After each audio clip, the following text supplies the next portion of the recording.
Hello. So I got to work on somebody that she's pure magic. Okay, we all are, but sometimes it's just fun to tap into. She, my soul has remembrance with her, and this is something that we see. Sometimes we'll look across the street, make eye contact, and feel something hit and a shift. And then the person keeps walking. But we have fundamentally changed somehow. I call those codon packets. And literally, they come like an entire stack of stickers that you peel off one by one to see what the picture is and how it means and how it identifies. It comes like they're codon packets of information from the higher selves. When we come across those, and it can just be a seconds, moments, lifetimes, doesn't matter, we can feel that packet release. And she is one of those very magical beings that when I was working on her, I got done and she was drawing these shapes and she's like, oh, and it's like this, and it's like this. These sacred geometry shapes that are of some of the highest esoteric knowledge that she just knows. And it was so much fun speaking to her because she's like, oh, have you... she identifies deeply with the planets and music of the Seviers, and I've never heard of it, so I still need to do my research.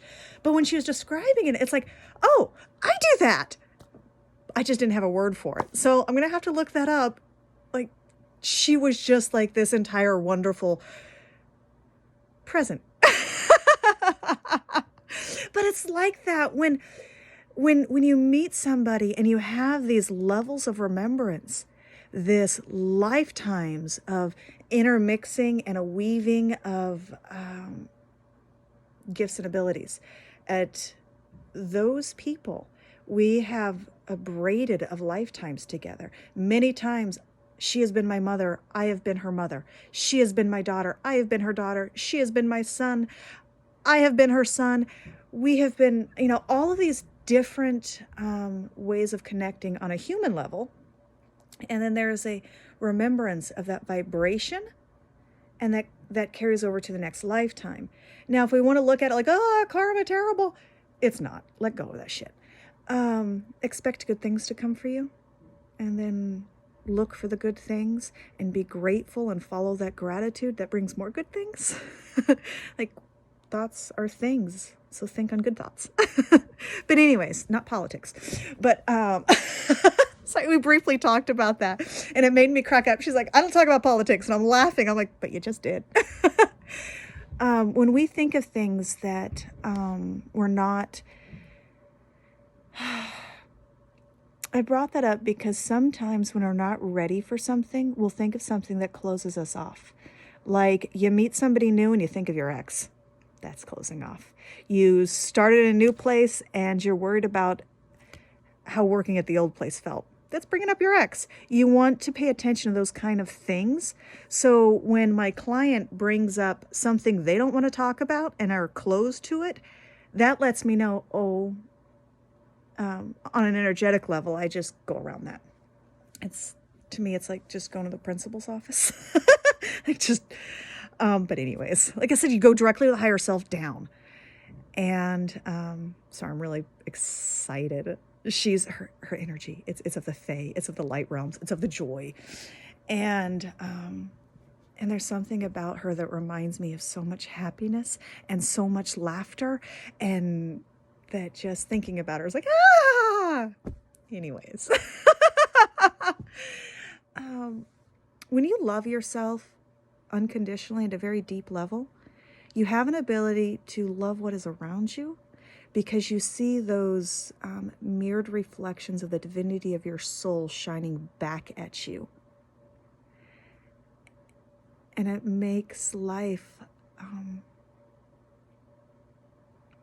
it's like an Easter egg hunt with your higher self everywhere you go, like this golden road that you're constantly following. Ooh, this is next. Oh, look at this. Look at this. Look at this person. Look at that. Look. And it gets this, that's just fun. That's her on an energetic level. It's just, she's fun. Anyways, I I would like to bring into her flow.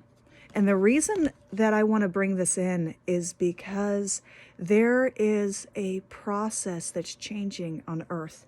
If you can picture our higher consciousness, think of it as like a hot, fiery, fast heat, and then come all the way down to Earth, and it'd start to get slightly colder, until the movement of the chi becomes slower.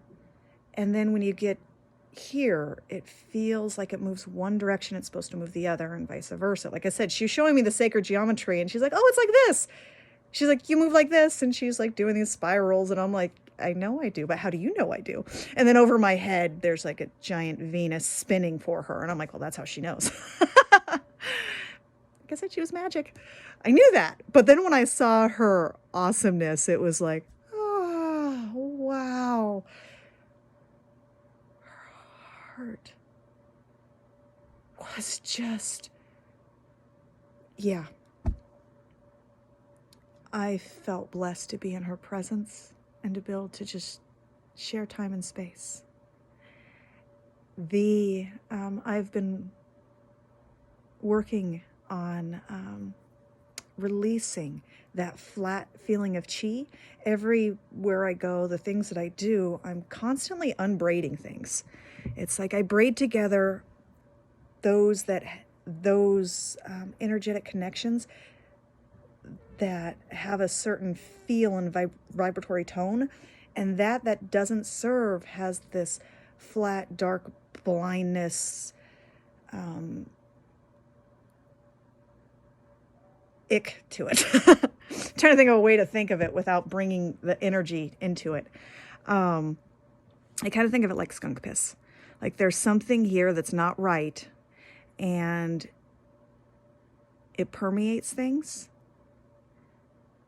Ancestral fear-based programming is like that. It's like skunk piss. Everything's kind of stinky, but you can't quite figure out how, and it's a bitch to clean off because you don't quite know where the scent's coming from, and one thing makes the other thing scent. Yeah, it's kind of like that, which is why I use vibratory sound, and I bring that sound in and then blast through that ick. Now, she didn't have any of that ick or anything. She didn't. But how do I explain this? 747 Faye realms.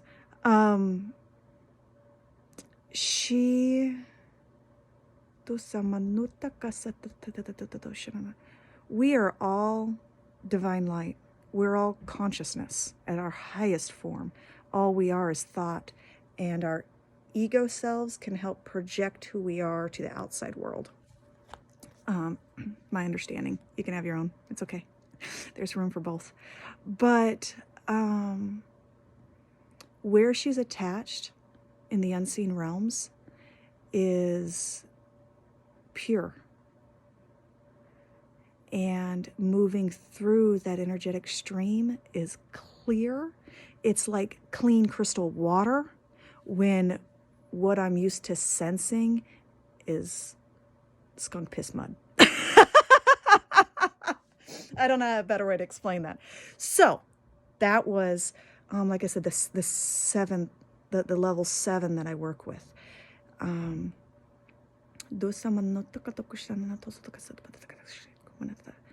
See if there's another way to explain that. This is for joy. To put it, now I'm falling off my chair. To put it simple, it is bringing a joy tone, 909. It's bringing a joy tone to the world that is flat. Let me see now. Let me see. Let me connect with her.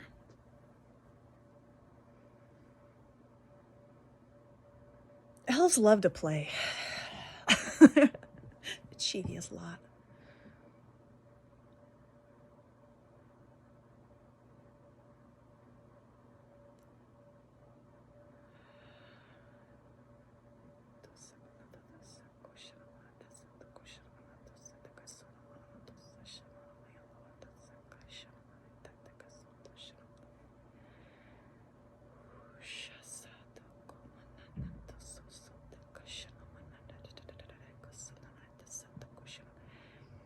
This connection I'm making from my star connection, my galactic connection, I'm bringing it down into Earth.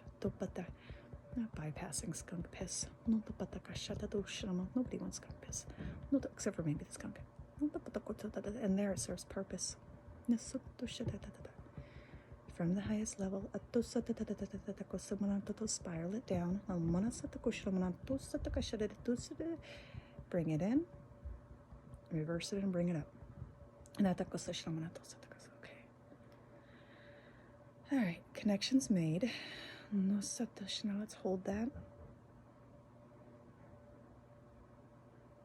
Quanamana sosha satatuna moya sasha sakuyana wea sashuna manaya satusa mananata satakashana moya tetuko noya tesuto naya suishaya noya satu kuya shanoya sashuna moya noya teatu Kuya sushana moya no moya sushana ya tusa.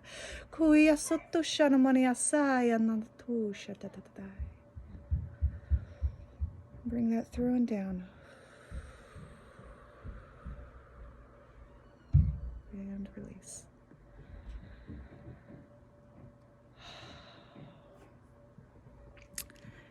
That's to help with a pep talk. A pep talk to the heart center, to the clearing and the cleansing, to just clear out muddied waters for clarity of mind, and to release vibration that is not of you. And